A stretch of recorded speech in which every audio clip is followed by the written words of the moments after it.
Ken Trahan with Lenny Vangilder. It's our first NBC Weekend Review, brought to you by First NBC Bank, with locations throughout the greater New Orleans area and beyond. First NBC Bank, proud sponsor of SportsNola.com. Well, the AFC and NFC championship games are set, not exactly as many envisioned, with the Atlanta Falcons emerging victorious over Seattle in the NFC, finally getting the onus off of their backs, winning a playoff game under Mike Smith and with Matt Ryan. And, of course, they'll play the San Francisco 49ers at home. In the AFC, a rematch of last year. New England at home against Baltimore, and I don't think many people envisioned that one, Lenny. No, not at all. I think if you were looking at some lock picks from the week, I don't think there were many people out there who didn't pick New England and Denver to be playing this coming Sunday in Denver. Instead, Baltimore went out to the altitude and got it done in frigid conditions, and give them credit. I mean, they stepped up and made the plays when they had to, late in regulation, made the interception of Peyton Manning in overtime, went down, got the field goal to win the game.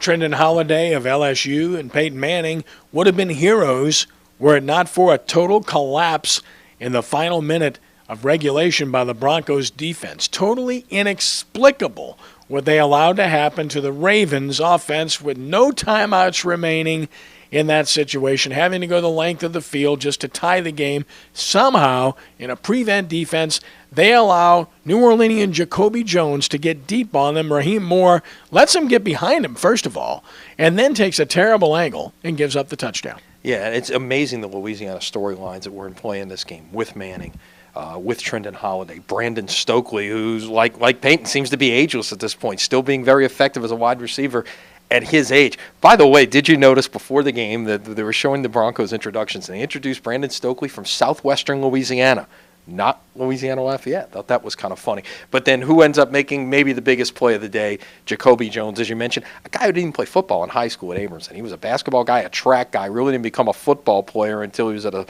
small school, Lane College, and has now made himself quite a little career in the NFL. Yeah, he really has, and it's a great story. He has a chance to come back home. So does Ed Reed if the Ravens can somehow beat the Patriots, but that's a tall order. New England took care of Houston at home. The bad news is they lost Rob Gronkowski once again. Yep, and but they were pretty successful without him before. Now, interestingly, the one game that they lost when they were on that stretch without Gronkowski was to the 49ers, team they might see right here in a couple of weeks. No question.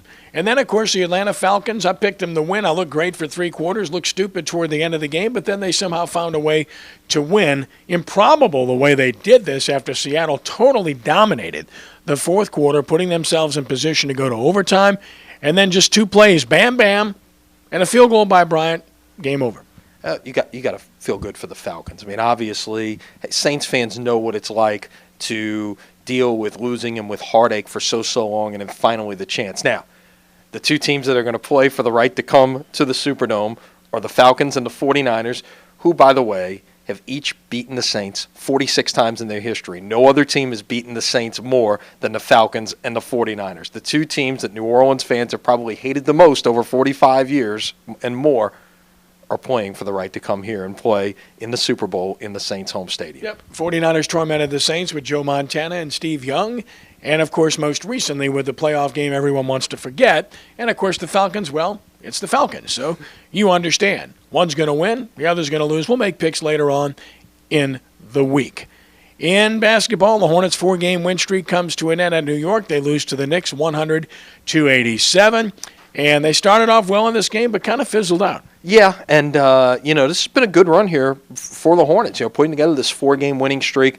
But, yeah, just too much Knicks on the road. This is a tough road stretch that the Hornets have to go through. Now to Philadelphia, then to Boston, which I'm sure we'll hear a lot about here in the middle of the week. Not on national TV anymore, but still, it's the first meeting between Austin Rivers and his dad, the Celtics coach. So that will certainly be a storyline that we'll hear about this week. Although with Eric Gordon back and Roger Mason emerging, Austin Rivers has virtually disappeared, and understandably so, given the way the other guys are playing. Big weekend in recruiting. You can check it all out at SportsNola.com. LSU with significant commitments, including from William Clapp of Brother Martin, Kevin Spears of Holy Cross committing to Louisiana Tech, and it's only going to grow as we get toward signing date, and the chase is on. Yeah, and you know what's interesting is a lot of these guys we're talking about, the LSU commitments are juniors. Used to be these junior days would be in the spring, then it became the Saturday after signing day. Now it's in January. When supposedly these other visits are still taking place. We're going to start seeing these junior days happen in the middle of the season or something like that, and we're going to start seeing all of these commitments coming in the fall of their junior year instead of that. It's getting earlier and earlier and earlier, and the so-called drama that you see at the end is really non-existent anymore. No, it really isn't. We want to remind you to check out Sports Noah TV Monday night, 6 p.m.